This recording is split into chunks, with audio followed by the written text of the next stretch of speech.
Sometimes we seek God's hands. That's our looking to Him for provision, for protection, for help. We sometimes are looking to Him like, here's my grocery list, God. Help me with this. Help me with that. I need this for my family. I need that. God, would you give me that?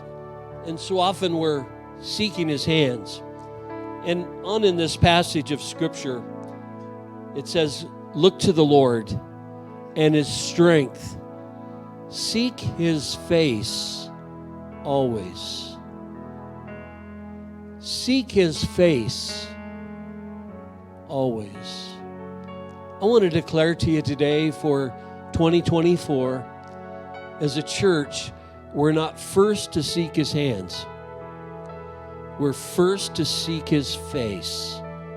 Because when you seek His face, what's in His hands will be given to you. So you don't seek what's in His hands first. You seek His face.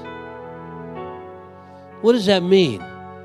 It means in your quiet time with God, you don't start with your long laundry list. You don't even start with the church prayer list. You seek Jesus. And you tell Jesus, I love you. And if you don't know what to say, you just go quiet before Him. I seek you, Jesus. I seek your face.